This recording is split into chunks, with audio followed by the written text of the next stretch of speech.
आज इस वीडियो के द्वारा हम अपने कोर्ट एलडीसी के 3 मेन टॉपिक कवर करेंगे। पिछली वीडियो में हमने लगभग फॉन्ट बॉक्स को कंप्लीट कर ही लिया था। आज हम जो बात करेंगे, जिस 3 टॉपिक पर बात करेंगे वो ये है कि टेक्स्ट अलाइनमेंट, बुलेट्स और नंबरिंग है। सबसे पहले हम बात करेंगे टेक्स्ट अलाइनमेंट की, कि टेक्स्ट अलाइनमेंट क्या होता है। जैसा कि दोस्तों आपके सामने दिखाई दे रहा है, टेक्स्ट लेफ़्ट टू राइट लिखा जा रहे हैं। दूसरी बात करेंगे हम टेक्स्ट बुलेट लगाना टेक्स्ट के आगे, और टेक्स्ट के आगे नंबरिंग लगाना, जो कि हमारे एफिशिएंसी टेस्ट के टॉपिक हैं। और तीसरी बात करेंगे लाइन के बीच की स्पेसिंग की। लाइन के बीच में स्पेस क्या होता है, लाइन के बीच में कितना स्पेस रहना चाहिए, और एक पैराग्राफ में लाइन के 2 लाइनों के बीच में कितना स्पेस होना चाहिए।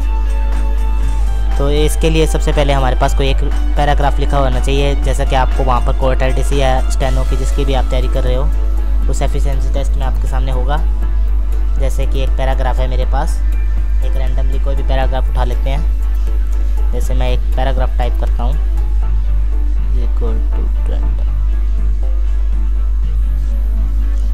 तो ये पैराग्राफ है मेरे पास, 2 पैराग्राफ हैं।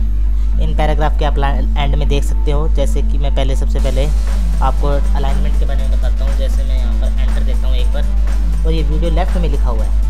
अब मैं इस वीडियो को सिलेक्ट करता हूँ और इसको सेंटर करता हूँ, यहाँ से सेंटर अलाइनमेंट किया और यहाँ से इसको राइट अलाइनमेंट किया, तो ये इसकी अलाइनमेंट हो गई। वापस लेफ़्ट कर देता हूँ, अब ये लेफ़्ट साइड में आ चुका है। और लास्ट जो हमारी है जस्टिफाई, आप देख रहे हो कि इन लाइनों के बीच में थोड़ा स्पेस कम है, तो इन्हें हम जस्टिफाई कर देते हैं। जस्टिफाई, जैसे ही हम जस्टिफाई कमांड दबाएंगे तो ये लाइनें बिल्कुल एक सीधी लाइन रेखा में हो गई है, बिल्कुल सीधा स्ट्रेट। नीचे वाले पैराग्राफ से आप कंपैरिजन करके देख सकते हैं कि उसकी लाइनें आगे पीछे हैं और इसकी लाइनें बिल्कुल स्ट्रेट हैं। और अब मैं दोबारा इस पैराग्राफ को सिलेक्ट करता हूँ, जैसे कि जस्टिफाई है। एक बात मैं आपको बता दूँ, टेक्स्ट को सिलेक्ट करने के लिए आप हमेशा कीबोर्ड का यूज़ करें। हमेशा टेक्स्ट को कीबोर्ड की मदद से शिफ्ट दबाकर ही सिलेक्ट करें। एक बार वीडियो को सिलेक्ट करते हैं, इसको सेंटर कर देते हैं, बोल्ड करके हम इसकी फॉर्मेटिंग दोबारा कर सकते हैं, जो हमने पिछली वीडियो में किए थे। बोल्ड, अंडरलाइन, इटैलिक, जो हम पिछली वीडियो, अगर किसी ने वीडियो नहीं देखी है तो नीचे उसका लिंक दिया हुआ है, वहाँ से आप देख सकते हो।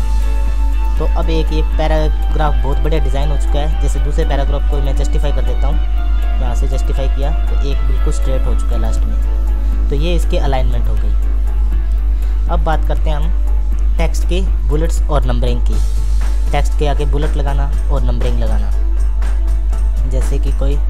जैसे आप यहाँ देख रहे हो कि मैंने जो टेक्स्ट लिखे हैं उनके आगे 1, 2, 3 लाइनों के आगे 3 नंबर लगे हुए हैं। इन्हीं नंबर को मैं बुलेट्स में कन्वर्ट कर सकता हूँ, नंबरिंग को चेंज कर सकता हूँ। जैसे नंबरिंग रोमन में ABC या कैपिटल ABC, या इसके आगे मैं बुलेट्स लगा देता हूँ, जैसे बुलेट्स लगाया, या एरो या कोई भी साइन आप यहाँ पर लगा सकते हो।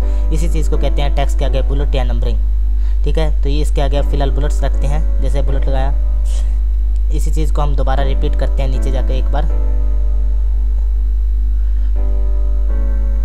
जैसे मैं यहाँ पर टाइप करता हूँ दोबारा, जसवंत सिंह, और दूसरा है इंटरटेक सॉल्यूशन। तो इनके आगे मैं एक बुलेट्स लगाता हूँ या नंबरिंग लगाता हूँ। तो जैसे यहाँ से मैं बुलेट लगाया, जैसे इसके आगे बुलेट्स का साइन आ चुके हैं, एरो का साइन आ चुका है, या इसके आगे नंबरिंग लगा लेते हैं, जैसे 1, 2, 3 या ABC कुछ भी। जैसे अब मैं फ़िलहाल देता हूँ इसमें 1, 2, 3 दे देते हैं। अब बात करते हैं हम सब बुलेट, सब नंबरिंग की। नंबरिंग के अंदर भी आपने कभी नंबरिंग देखी होगी, जैसे इंटरटेक्स्ट सॉल्यूशन के अंदर आगे भी कोई और टॉपिक हो, जो सिर्फ इंटरटेक्स्ट सॉल्यूशन के अंदर हम कोर्ट एलडीसी एफिशिएंसी टेस्ट की बात कर रहे हैं, दूसरा steno LDC steno efficiency test की बात कर रहे हैं। तो ये दोनों टॉपिक हमारे इंटरटेक्स्ट सॉल्यूशन के अंदर आते हैं, यानी सब हेडिंग है। तो इस चीज़ को हम नंबरिंग के आगे नंबरिंग देते हैं, उसी चीज़ का हम यूज़ करेंगे। जैसे मैं इसको सबसे पहले लिख लेता हूँ, टाइप कर लेता हूँ, 2 मिनट। सिलेक्ट किया, और सिलेक्ट करने के बाद यहाँ गए, और यहाँ से जो आपने अप्लाई करना चाहते हो वो आप अप्लाई कर सकते हो। नंबरिंग के आगे नंबरिंग, आप टैब दबाकर इसे आगे पीछे कर सकते हैं। जैसे मैं टैब दबाकर इसे आगे पीछे कर रहा हूँ, आप भी टैब का यूज़ करें, बहुत बढ़िया रहेगा आपके लिए भी। जैसे मैं इसका कलर फॉर्मेटिंग कर देते हैं, जो वीडियो पिछली वीडियो जिसने अगर किसी ने नहीं देखी है तो आप नीचे लिंक दिया हुआ है उससे वहाँ से देख सकते हैं। उसकी फॉर्मेटिंग वगैरह आप फॉन्ट बॉक्स पूरा वहाँ से क्लियर कर लें। पैराग्राफ टैब मैं आज करवा रहा हूँ, इसके बाद हम कल टेबल पर बात करेंगे। इसकी फॉर्मेटिंग जैसे मैंने कर दी कोई भी। अब तीसरी बात हमारी आएगी लाइन स्पेसिंग की, कि लाइन स्पेसिंग क्या होता है। इसके नंबर चेंज कर रहे हैं, जैसे बुलेट्स लगा दिए, जो भी एक बार देख लो, आप कर रहा हूँ मैं जैसे।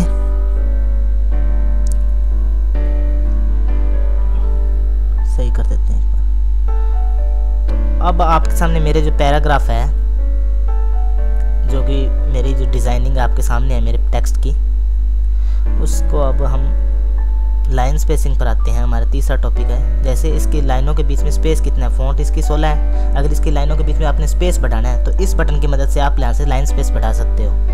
ठीक है, जैसे 2 पॉइंट कर दिया तो थोड़ा लाइन के बीच में 2 पॉइंट का स्पेस आ गया, 2.5 पॉइंट का स्पेस आ गया, या फिर 3 पॉइंट का स्पेस, या फिर 1.5 पॉइंट का स्पेस। जितना आप रखना चाहते हो उतना आप रख सकते हो, ताकि आपका पेज कम यूज़ हो।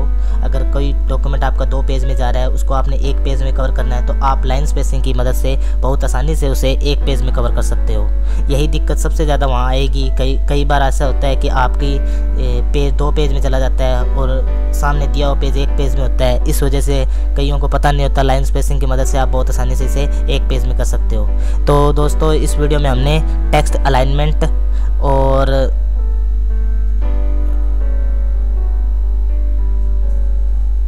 जस्टिफाई या फिर लेफ़्ट या सेंटर या राइट, तीनों लगभग सीख लिए हैं। एक बार इसे सही लिख देता हूँ मैं, अलाइनमेंट और टेक्स्ट बुलेट और नंबरिंग।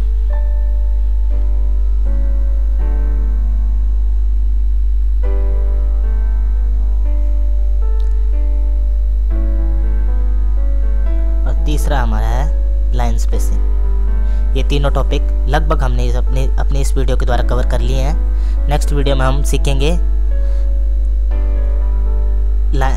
टेबल के बारे में, कि टेबल कैसे बनाते हैं, टेबल कैसे इंसर्ट करते हैं, टेबल को कैसे सेट करते हैं, टेबल की फॉर्मेटिंग कैसे करते हैं। और मैं आपको एक टिप देना चाहता हूँ, वो ये है कि अगर आप कोई भी टेक्स्ट सिलेक्ट करते हो तो उसे हमेशा कीबोर्ड की मदद से Shift+Arrow की द्वारा ही सिलेक्ट करें, जिसकी MS वर्ड की कई शॉर्टकट्स मैं आपको अवेलेबल करवा दूंगा। मेरे नीचे लिंक दिया हुआ है, उस लिंक से आप शॉर्टकट डाउनलोड कर सकते हो। बाकी गूगल से भी आप सर्च मार कर कोई भी शॉर्टकट यूज़ कर सकते हो।